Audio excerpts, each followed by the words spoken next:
All right, let's sum up very quickly. Since liberalism is the dominant system of thought, let's sum it up a little bit differently. I think this is going to be familiar to you based on what we've said up to this point, but just to kind of get it in a more concise presentation. Right?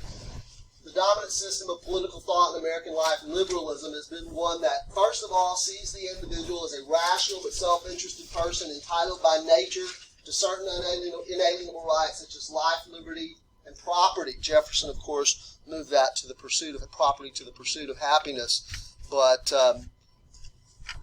Americans at that time and today certainly are familiar with that phrase, life, liberty, and property. Secondly, suggests that governments are created by contracts among such individuals. This is a big part of liberal thought, that you have individuals out there and they have these rights by nature, but they recognize that in order to protect a greater number of rights for a greater number of individuals, they have to form a political society. This is really the contribution of John Locke. Okay? In the Second Treatise of Civil Government, he says that human beings come together and form a political society and establish a government for the purposes of protecting or securing those rights. And so the government is formed, the political society itself and the government authority is established by a contract. That's a very important premise of liberal thinking. Next, all of his emphasis on rights, the rights of individuals, contracts, and limits to governmental authority necessitate a major role for law or constitutionalism in organizing society. I'll elaborate that point here in just a moment. Okay, but again, for the most part, at least up until now, Americans have it seems like pretty universally accepted the importance of the rule of law.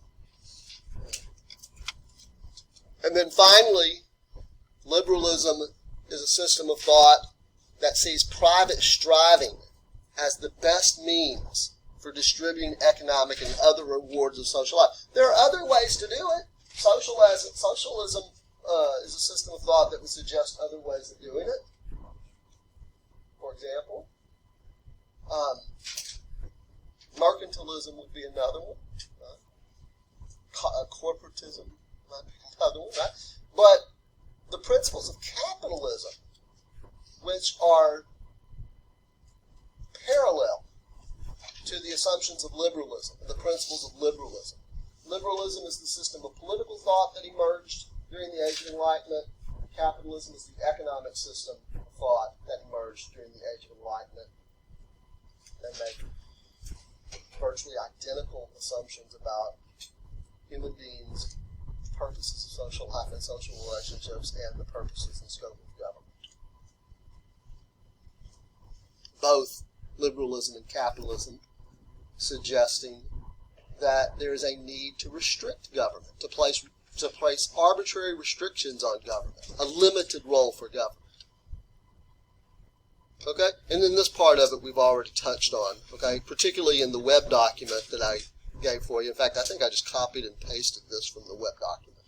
So this is all the second level of ideological law, the second level of liberalism, where we do get debate in American political life over those specific values.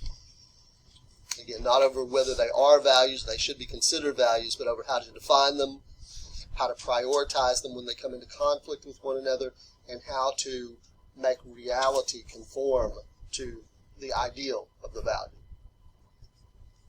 Okay. All right, let's forge ahead. I want to go back.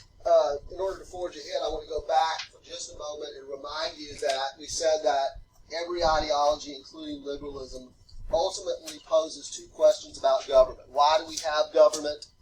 What's the purposes of government?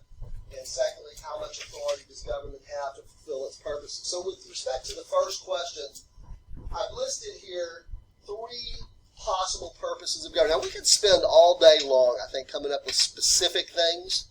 But if we left some time at the end of the day to organize it, I think that we would probably end up putting all those specific things under one of these three headings. So let's just start with the general, rather than dealing with all that specific stuff. Okay?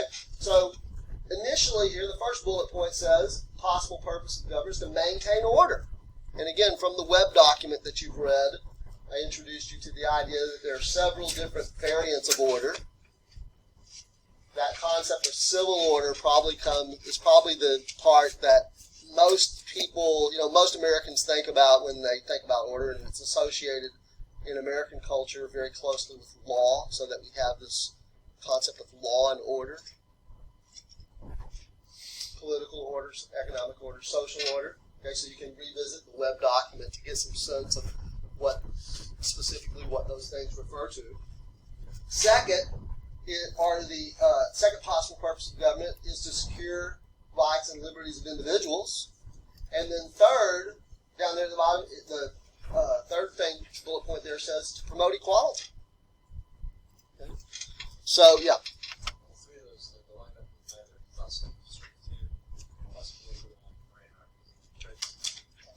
Well, I'm going to suggest that liberalism contemplates all three of these. Okay? So let me start by suggesting to you that this is the original. I've listed them kind of in a particular order here on purpose, right? This is what I call the original purpose of government, to maintain order. And there's really a couple of contexts that we can think about it being the original purpose of government. It is the original purpose of government in the narrow context of the American experience. If you think, for example, about the motivation of the framing of the Constitution, what you learned in your American history course, you may remember learning that one major catalyst to the Constitutional Convention in Philadelphia in 1787 was Shays' Rebellion. Right? And there was a growing perception by 1785, 1786 that the United States, as it existed under the Articles of Confederation, cried out for greater order. George Washington, who we don't really appeal to very much in terms of his contribution to thinking, right? We know Washington is the hero of the Revolution and the first president, the father of the country, all that kind of stuff. But usually when we're talking about philosophical ideals, we appeal to Jefferson and Madison and Hamilton, perhaps, and some others. But here Washington, let me share a famous George Washington quote with you. In the aftermath of Shays' Rebellion, Washington wrote, "What security hath a man for his life and property?" In other words, he was saying, we waged this war of rebellion against Great Britain for our freedom. Right? But what good is freedom if everything is in a state of chaos? If you have these armed rebellions that are constantly coming up. Shays' Rebellion was just one of several. It's the most famous that occurred during this period. But there was a growing sense among particularly people like George Washington and Alexander Hamilton and Franklin and some others that these kinds of outbreaks of armed rebellion are very dangerous. Okay? And so there was a need for greater order. So in the narrow context of the American experience, the framing of the Constitution can be thought of at least, there's other ways to think about it, but it can also be thought of as an effort to create a government which was better empowered to maintain order. In the broader context, the full sweep of human history, right, I think this is the original purpose of this. Why governments have existed from the very beginning, to maintain order. An anarchist would say, well, we've had the cause for a community of equals was lost from the very beginning. Human beings began to act civilized and create these political societies and heavy-handed paternalistic government. Anyway, whatever anarchists might say aside, the point is that this is the purpose to which governments have devoted themselves really from the very beginning of civilization. Next, we have what I'm going to refer to as the Jeffersonian purpose. And I'm simply calling it the Jeffersonian purpose because Jefferson states it so succinctly in the Declaration of Independence. He says that governments are instituted among men to secure these rights, deriving their just powers from the consent of the governed. So we'll look at that here in due course. And then finally, the modern purpose of government.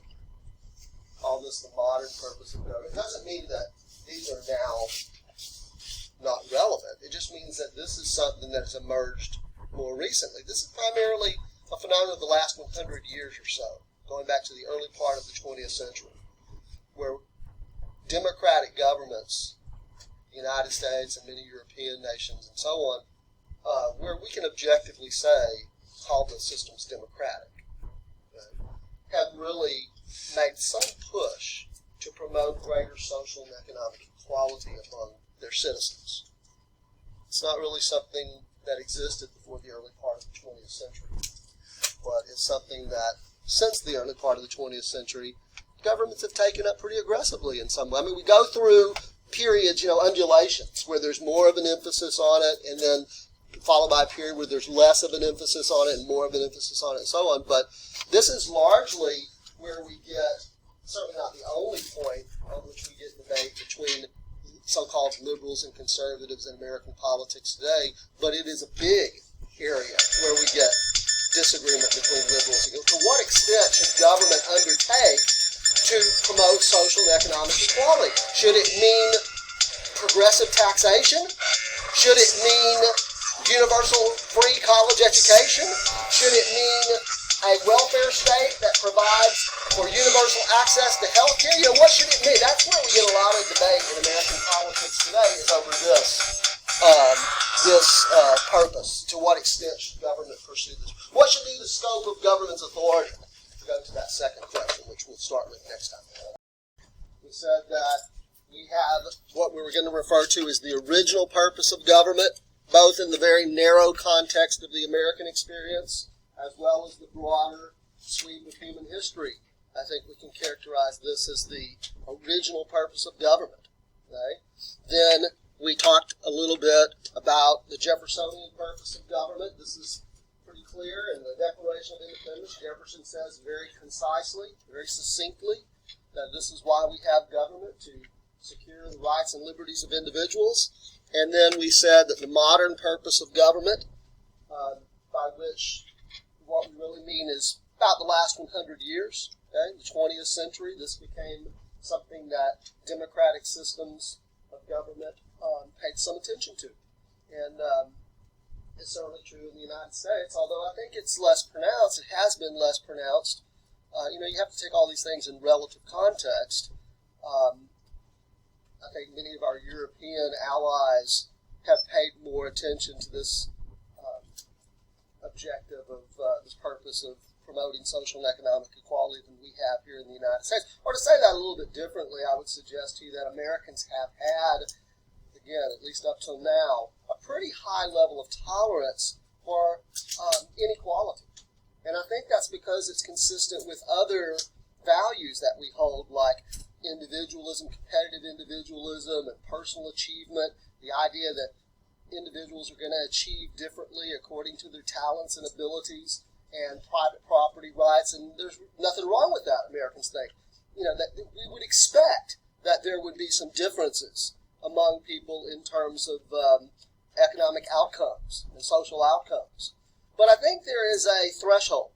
I don't know how to tell you where to draw the line, right? But there's some threshold, there seems to be, where if the inequalities become so pronounced, if the inequalities are so dramatic, stark, I'm not sure exactly how to characterize it, but at that point we sort of say, okay, yeah, maybe government should do something about these inequalities. Maybe government should pursue either through tax policies or redistributive tax policies, or through income security policies, a certain amount of redistribution of wealth to make it more equal.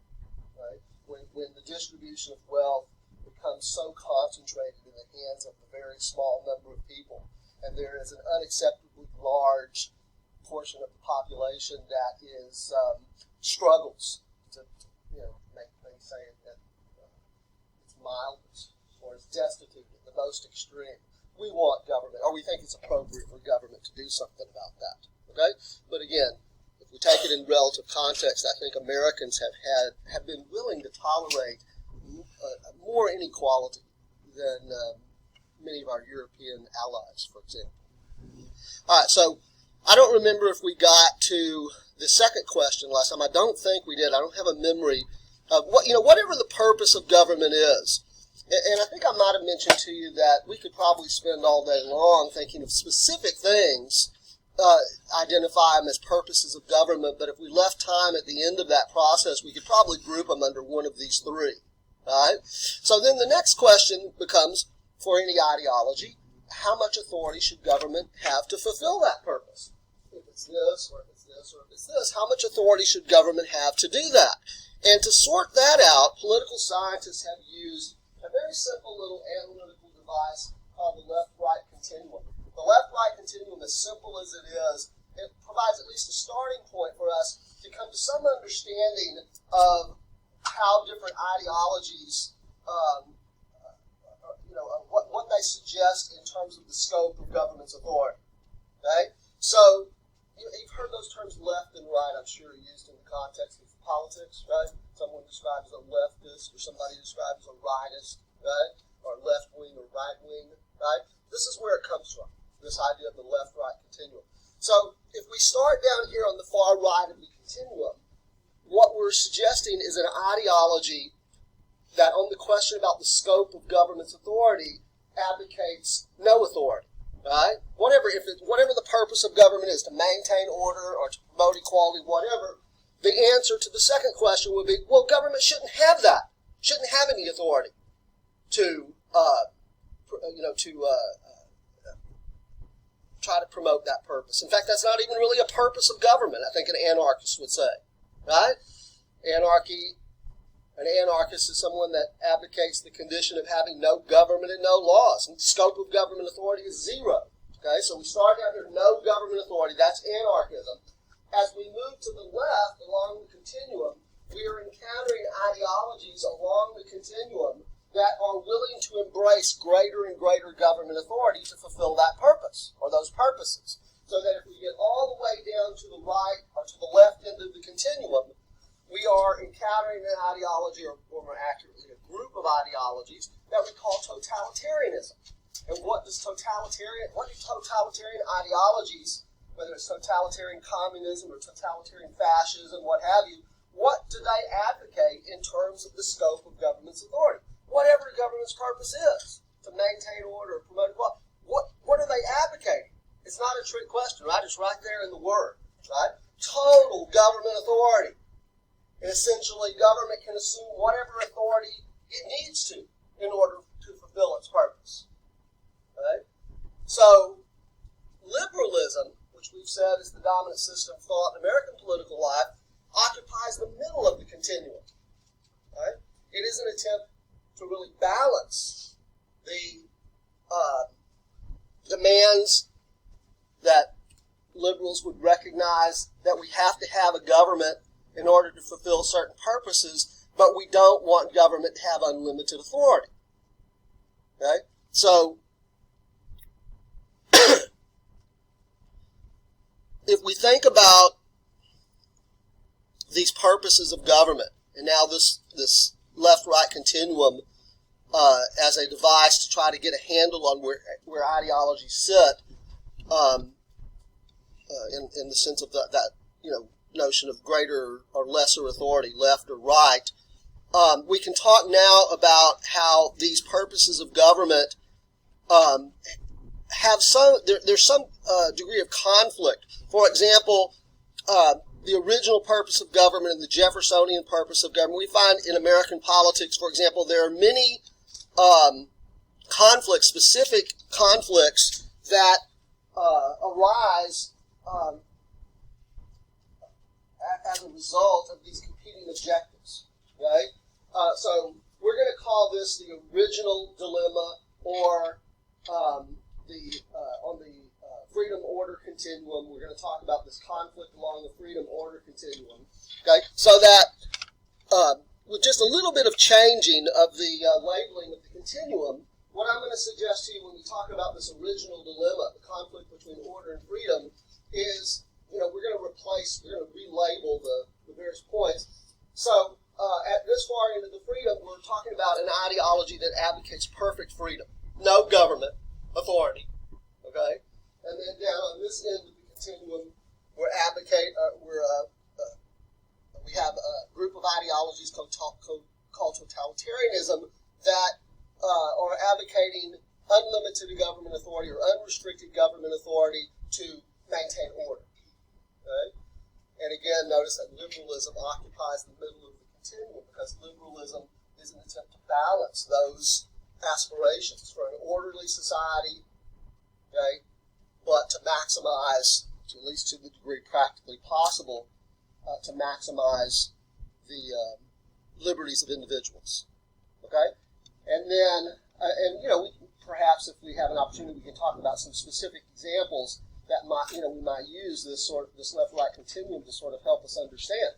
Well, I tell you what, let me just throw this out there at you. I don't want to digress too much into specifics because we've got a lot of ground to cover here with general ideas. But after September 11th, 2001, when the United States government, the Bush administration, undertook a very assertive national security agenda. Right? The whole concept of national security and enhancing government authority to provide national security is a perfect example. The specific issues that arose after that, and the civil libertarians are all screaming, pulling their hair out, about invasions of privacy and restrictions of various civil liberties rights. Okay, that would be a pretty good way, I think, to at least start thinking about how we have lots of issues in our politics that pit order against freedom, and that the more authority we give the government, in this case to protect national security or provide for national security, the more we give up in terms of individual freedom. So and we kind of over the course of our history, we kind of go back and forth, right? There are periods where seems to be a demand for enhanced national security or enhanced role for government in maintaining order, and then we go to another period where there's sort of a swing of the pendulum, where there's more of an emphasis on limiting government in the interests of individual liberty. Liberals have not worked this out completely. It's an ongoing attempt to balance those demands. So I think we can use the left-right continuum to sort of think about specific issues as they emerge and where the debate is along this continuum. What I'm suggesting to you is that the debate in American political life really occurs within a fairly narrow range of alternatives. We don't get out here and entertain these alternatives. We don't get out here and entertain these alternatives. So all of the pundits and talking heads on the public affairs talk shows and the radio talk show hosts and the bloggers and all these people, the politicians who want you to believe that Americans are so divided on these kinds of questions that, the leftist Democrats and some Republicans might want to think about their Democratic opponents, or as some Democrats might want to think about their Republican opponents, the right fascist Republicans. We don't get out there on these ends of the continuum. It's all occurring within this. And then on the potential conflict between the modern purpose of government and individual liberties, it's the same idea. We're going to call this the modern dilemma of government. And now we're going to have a second continuum called the equality-freedom continuum. The first one is the order-freedom continuum, and now we have something called the equality-freedom continuum that represents the modern dilemma, or the conflict between government's purpose of promoting greater social and economic equality versus maintaining or preserving as much economic freedom as possible. These are usually economic issues that we're contemplating, right? So the debate over taxes, the debate over welfare policy, the debate over the question of whether or not we're going to provide universal access to health care, the debate over whether everyone should get a free college education, the debate, whatever these are really economic issues at their heart, but the nature of the debate is really ultimately about whether we are going to give government more authority to promote social and economic equality in our society, or whether we're going to leave individuals to their own devices to a large extent as in the name of preserving economic freedom and property rights. Okay. So again, notice that liberalism occupies the middle of the continuum. The debate that we have in American political life over these kinds of issues really is occurring within a fairly narrow range of alternatives.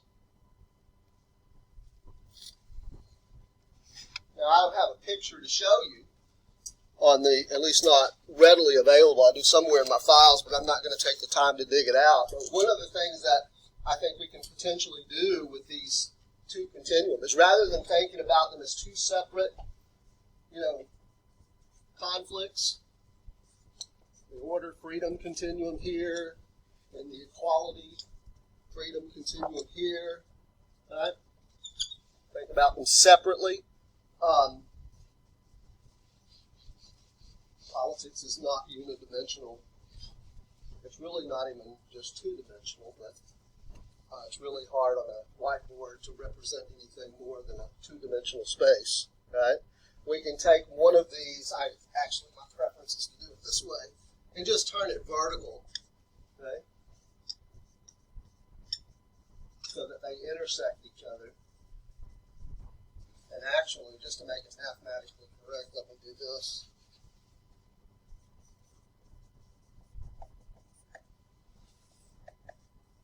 And assuming we can somehow quantify people's positions on issues, right, we can place even individuals out in some sort of two-dimensional space, right? We can just sort of reduce people's political views to a dot in two-dimensional space, plotted on Cartesian coordinates, as you're taught to do in your eighth grade math, right? What we'd eventually come away with is a picture of American politics, where, given what we've said about American political debate occurring within the narrow middle, the relatively narrow middle, we would expect then that the distribution of most people's views would occur, in some space like this. But we can also then begin to talk about, well, okay, liberalism is the dominant, this is all liberalism here, right? But we can also begin to think about the fact that, well, okay, liberalism it may be the dominant system of thought in American political life, but that there's still room for some variation. And then we can identify at least 4 different strands of American liberalism. So that we might call this up here populism, and we might call this what most people in American politics think of as conservatism. And over here, we can think about what most people call liberals, or many liberals today, or prefer the term progressives, right? These are progressives. And over here, we might have a 4th strand of liberalism called libertarianism. A libertarian is someone who advocates less role for government on both economic issues, social economic equality issues, and these order freedom issues. Right? A conservative is someone who tends to favor lower taxes and less government regulation of the economy, lesser welfare benefits, smaller government role in promoting social and economic equality. But they don't really have any problem in using the authority of government to regulate what they would consider to be social issues. Right? Using the power of government, for example, to restrict access to abortion services, or a wide variety of issues. Right? So that's something we call conservatism up there. And up here, a populist is someone who generally wants government to do more on both types of issues. Wants government to do more both on the order front and on the social and economic equality front. Okay? And then finally, a progressive is someone who generally wants government to do more to promote social and economic equality, but boy, they don't like government interfering with people's personal decisions on these sort of social issues. Right? So that's just sort of a way to begin to think about the nature of political debate in American life. The point that I really want to emphasize to you, though, is even though we can identify, these 4 different strands, it's all liberalism. Right? We're not getting out here and entertaining these alternatives, right? Those are all out of the mainstream of American political debate. Questions about that? Okay, so let me just go back and sort of hammer this point home. We're referring to that second purpose of government as the Jeffersonian purpose, and I've sort of touched on this in previous class meetings, but just so you can actually see the language that's I'm basing that on. This is from the Declaration of Independence, where Jefferson writes, "We hold these truths to be self-evident, that all men are created equal, that they are endowed by their Creator with certain unalienable rights, among these are life, liberty, and the pursuit of happiness, that to secure these rights, governments are instituted among men, deriving their just powers from the consent of the governed." So that short little phrase right there, that to secure these rights, governments are instituted among men, deriving their just powers from the consent of the governed, is the basis for that second purpose of government, that Jeffersonian purpose. Okay, now I also want to introduce, we've talked a lot about Jefferson, we've hinted a little bit at Madison. Jefferson is known as the author of the Declaration of Independence. What is Madison? What sort of title do we give the, not official title, but what sort of title do we give to James Madison? What's his contribution? Say again? Yes, he was very, very instrumental in the drafting and the ratification of the Bill of Rights. But what else? George Mason and James Madison together wrote something called the Virginia Declaration of Freedoms. And a number of states had similar sorts of provisions in their state constitutions, all of which sort of became the model for the Bill of Rights. But Madison was the individual who, in the first Congress that met in 1789, after the Constitution was ratified, really took it upon himself. He's not inventing the wheel. Let's put it like that. I think that's really kind of your point. He's not inventing it. But even George Mason and these other people that we like to refer to, they weren't inventing the wheel either. The English Bill of Rights goes back to the 1680s, and Magna Carta goes back to 1215. Right? So, the idea of a Bill of Rights is not a brand new idea that we can attribute specifically to Madison or specifically to George Mason. They all were very important in terms of the way that it came out. But Madison's role in terms of the Bill of Rights was he was the member of Congress as a representative from Virginia who actually sort of took it upon himself to organize the drafts of articles that were ultimately submitted to the states for ratification. We see his fingerprints all over it. There's some things that we'll get to when we talk about the Bill of Rights that I will really emphasize. Boy, this really smacks of James Madison. Okay? But there's something else that we also give Madison credit for. We call him the father of the Constitution. Madison is the father of the Constitution. He didn't draft it all by himself. Okay? Don't need to suggest that when we call Madison the father of the Constitution. But he did play a very important role. And, we can point to at least three things that Madison did that, leads us to call him the father of the Constitution. First of all, he was the principal architect of the Virginia plan with Mason, right? But Madison was essentially the guy that drafted the language that was introduced at the Constitutional Convention called the Virginia plan, which essentially became the template for the Constitution. Okay? He also, together with Alexander Hamilton and John Jay, wrote a series of essays called the Federalist Papers, or the Federalist Essays, that were very, very important in terms of getting the Constitution ratified. And third, not to be glossed over, he took copious notes. He was an extremely good note-taker. To go back to something I suggested, a skill that you want to hone as a student, and not just this class, but other classes. Madison took copious notes at the Constitutional Convention. He wasn't the only one who took notes, but his are probably the best. And so, even down to today, anytime we have a debate over what the framers of the Constitution meant by this provision or that provision, a debate which has been engaged pretty vigorously in the last couple of weeks. Now, I guess that process is over. During President Trump's impeachment trial, if you watched any of that, there was a lot of arguments put out there by the House managers and by the presidents wondered about what the framers of the Constitution meant by this provision or that provision, one very important source of notes that scholars turn to, as a sort of first source, is Paul Madison's notes. Right? So, there's a variety of reasons we refer to Madison as the father of the Constitution. Well, what I like to refer to as Madison's dilemma is a way really to just reinforce this conflict between the original purpose of government and the Jeffersonian purpose of government. And right up there at the top under Madison's dilemma, I've sort of given you a little succinct statement of what Madison is arguing in the Federalist number 51. I have a longer extended actual quote here from Madison. I'm not going to read that to you. I'm just going to sort of boil down Madison's argument to this argument. He says, if men were angels, government would be unnecessary. Okay? Now, there's a couple of embedded premises here that we need to understand about Madison's thinking. First of all, he's telling us something about human nature. Right? Human beings are not angels. They don't have divine nature, they have human nature.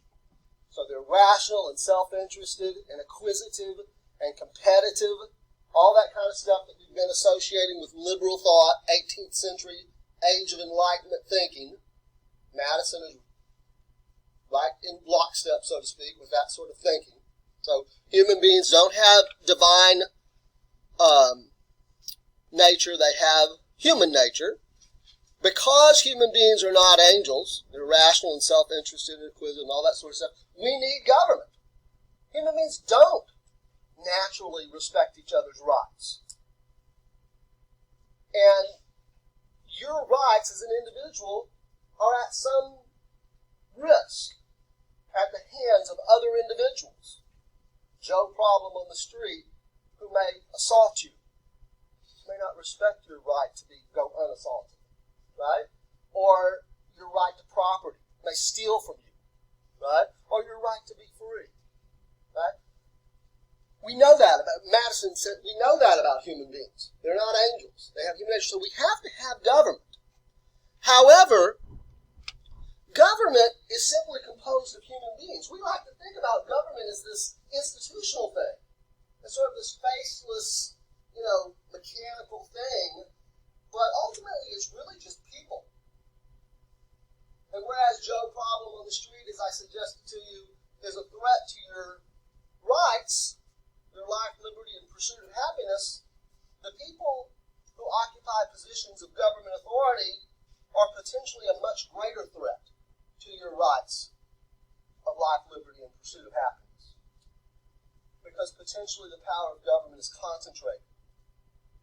So the answer for Madison, and for most of the Americans, all of the Americans, I'm going to say it's just all of the Americans here during this period, the answer to that is, or the solution to that is, constitutionalism. We have to have a constitution. And you need to begin thinking about American constitutionalism as an effort to impose limits on the authority of government. I think I might have said in a previous class meeting, if you operate from the assumption that there should be no limits on government's authority, government should have whatever authority it needs to fulfill its purposes, or it wants to assume to fulfill its purposes, then there's no reason at all to have a constitution. The whole point of having a constitution is to impose limits on government's authority.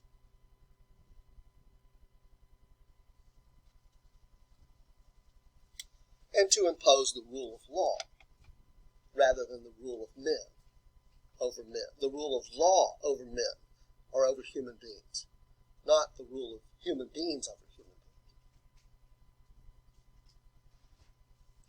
Okay, so what I'm referring to here as Madison's dilemma is just another way to think about that original dilemma of government, that whole business about maintaining order on the one hand versus preserving liberty on the other hand, and the idea that classical liberalism is trying to find a balance between the two. We have to have government, right, because of what we know about human beings, but boy, we sure don't want to open, the can of worms that comes with not putting restrictions on government's authority.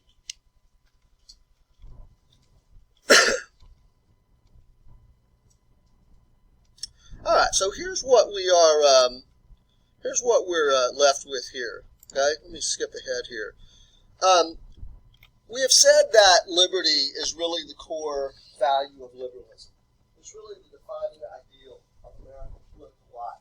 That doesn't mean that there aren't other values to be served, or to be pursued, but liberty is really at the core. And now we can begin thinking about liberty in a couple of different ways. So initially here we're going to talk about or describe the idea of civil liberties. Civil liberties rights are the personal freedoms that are guaranteed to the individual. They take the form of negative constraints on the power of government. So when we think about traditional civil liberties rights, like the right of free speech and the right of free worship and the right of free press and all of those things that most of you know can be found in the Bill of Rights. We think about the Bill of Rights as a listing of the individual civil liberties rights that Americans retain, okay, and that are protected against what? Say it louder so you against the government. Okay, to say it as generally as you possibly can. You see, the Bill of Rights is it's pretty clear that the Bill of Rights is a reflection of the view of Americans in the late 18th century that the principal threat to the civil liberties rights of citizens is government. Now, to be a little bit more precise, and we're going to explore this in more detail, I think it's instructive to remind ourselves that the Bill of Rights, the First Amendment, beginning with the First Amendment of the Constitution, reads that Congress shall make no law.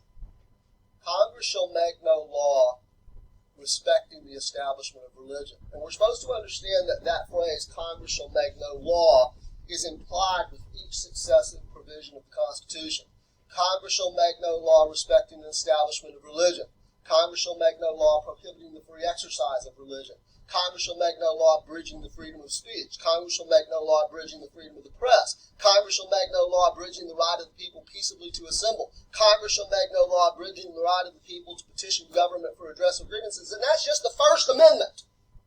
Then you go to the Second Amendment, and you're supposed to understand that that phrase, Congress shall make no law, is implied. Congress shall make no law abridging the right of the people to keep and bear arms. And on to the Fourth Amendment and the Fifth Amendment and so on, right?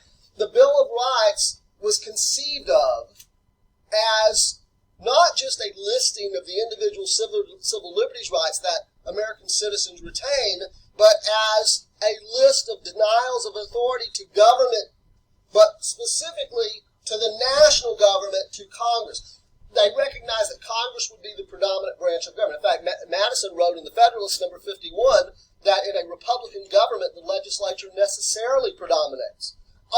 There were a couple of exceptions, individuals at the Constitutional Convention who argued for a more vigorous chief executive, but most of them took the view that the bulk of the power of the new national government would rest with Congress. They thought that not only was that unavoidable, but they thought it was proper, that Congress would be the predominant branch of government.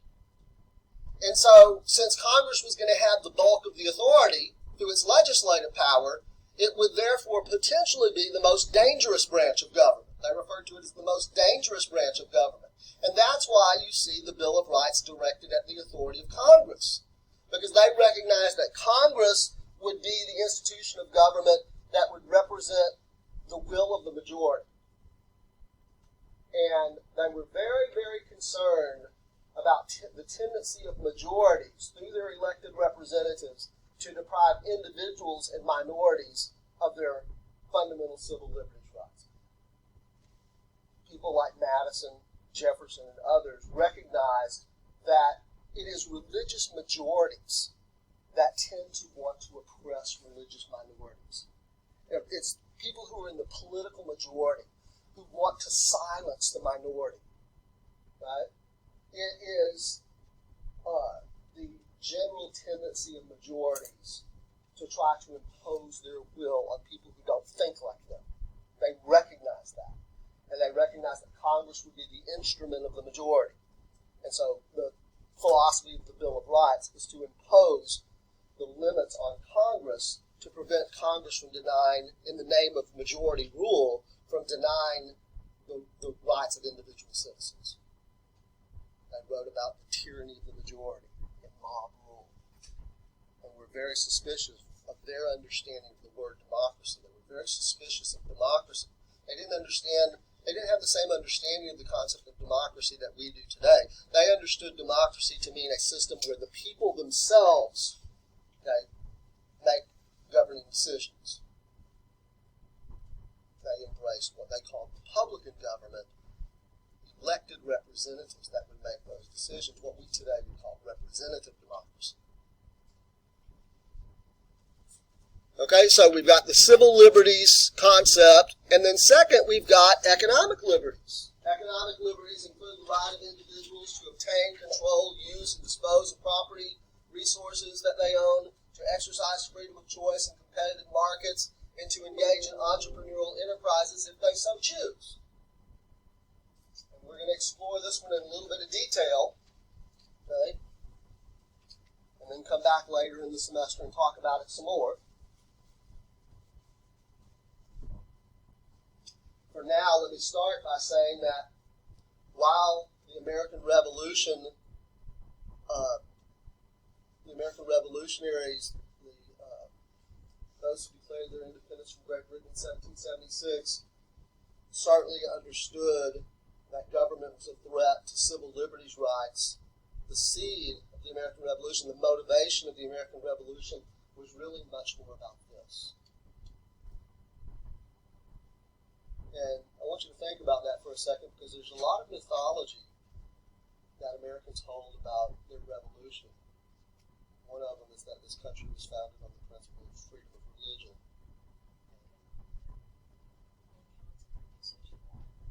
Yeah, it was really much more about their concept of economic liberties. But many Americans today will say, assume that it was really about this, particularly about freedom of religion. So we can come back and talk specifically about those myths. But for now, you remember learning in your American history course about what the Americans called the Intolerable Acts? The Navigation Acts, the Declaratory Acts, the Stamp Act, the Sugar Tax, all those things, right? That was about Britain imposing, sticking its nose into the economic affairs of the Americans. Let me digress here for just a second, because I think sometimes we forget. We sort of assume that American history is pretty compressed leading up to the Revolution. But when was the first English colony in America? 1607? What was it? Jamestown? Okay. And then in the 1620s, right? Maybe 1621 or something, I don't remember. You had Plymouth. What? I think so. Yeah, I think so. Plymouth Colony, of course, was founded on so-called Plymouth Rock, okay? And Massachusetts Bay Colony develops out of that, okay? We don't have to worry too much about that specific sequence, but what I'm saying is, if we go back to the founding of the British colonies in America, we're going way back to 1607, right? Early part of the 1600s. Through the 1600s and then into the 1700s, the colonies flourished and developed. Virginia, and the Carolinas, and Georgia, and Massachusetts Bay Colony, and Rhode Island, and Connecticut were founded by dissenters from the Massachusetts Bay Colony, right? But let's march ahead to American independence, 1776, right? This is the part I'm trying to suggest to you that Americans tend to forget about. You have a century and a half here of colonial history. Okay? Now, most of that colonial history would be best characterized by saying that the British really didn't pay much attention to what the Americans were doing. It was I think the kindest way to put it was a sort of salutary neglect. They just didn't care. They didn't have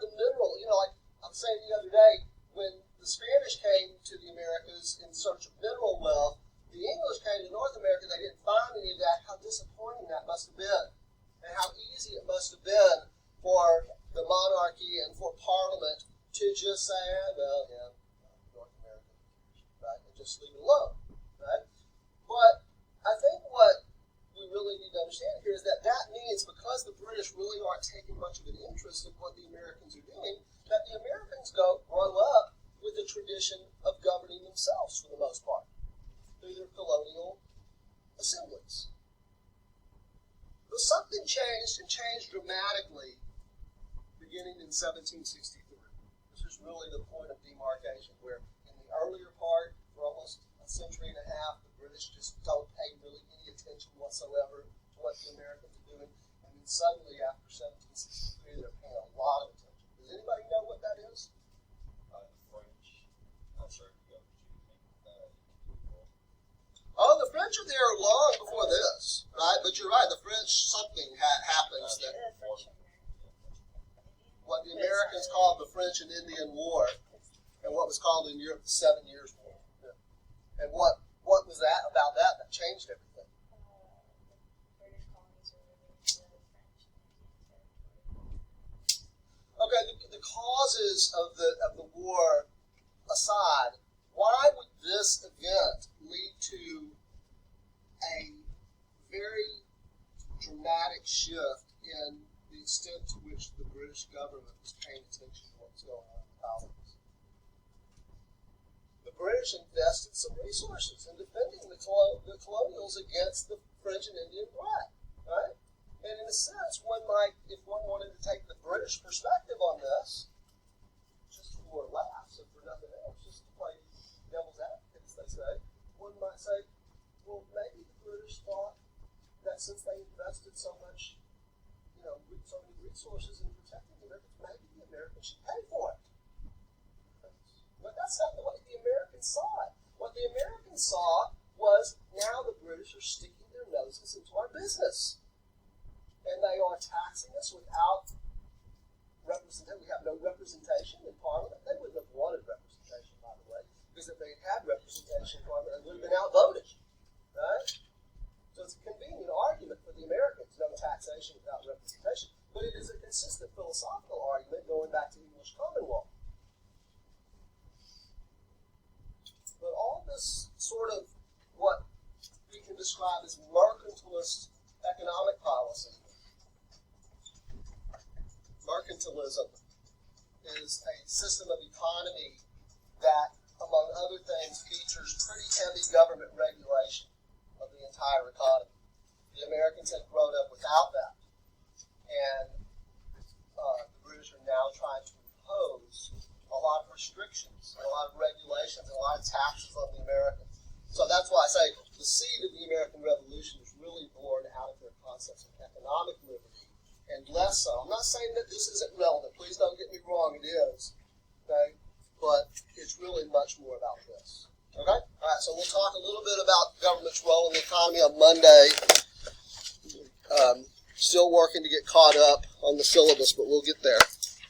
So would you say that the First Amendment was like the original, like whenever the colonies started first coming over, it was for like religious freedom and stuff, and then later on it became economic freedom? Well, we as Americans, we overstate that. Okay? The so-called Puritans who established the Plymouth colony were we could hardly characterize them as being religiously tolerant. Okay? They came to Plymouth because they were trying to establish what they referred to as a shining city on the hill, okay, as a beacon to all of Christian Europe about how to purify the church. Okay? But they themselves were hardly tolerant. That's the story of, as I hinted a moment ago, of the founding of the Rhode Island and Connecticut, right? Anne Hutchinson and Roger Williams were dissenters. And dissenters were severely persecuted, not only in the Plymouth colony, but in Massachusetts Bay colony. Did you know, for example, that during that period of colonial history that the law required people to go to church. And if they didn't go to church, they got the lash. Right? Yep. And here's something else that Americans typically don't appreciate today. Even after the Americans declared their independence in 1776, in fact, down to about the 1830s, if I remember correctly, there were still several states in this country that had official religions. Massachusetts was one of them, the Congregational Church, right? So they didn't come here for religious freedom. They came here for their own, to be able to worship the way they wanted to, because they were being persecuted in Britain and in Holland. But now I'm talking specifically about Plymouth. There was a whole different reason for the founding of Jamestown and Virginia and the Carolinas, right? Plymouth is the one, and the Massachusetts Bay Colony are the ones that, and then eventually Rhode Island and Connecticut, where religion played a critical role. But there is a lot of mythology about it. I just feel like because that's all they teach us is like religious persecution, they all wanted to leave. Then they started being like economic costs of tobacco. They did well. That's like Virginia. I mean, again, that's a different colony, but there's no question that the founders of the Plymouth colony and of the Massachusetts Bay Colony were interested in their own religious freedom, but in general principle, religious freedom, no, they were not tolerant of other views. They were, in fact, viciously persecuting dissenters. That's the part we kind of conveniently leave out when we're teaching, elementary school kids about our history, and even maybe into high school where we're teaching about our history. We just kind of conveniently leave that part of it out.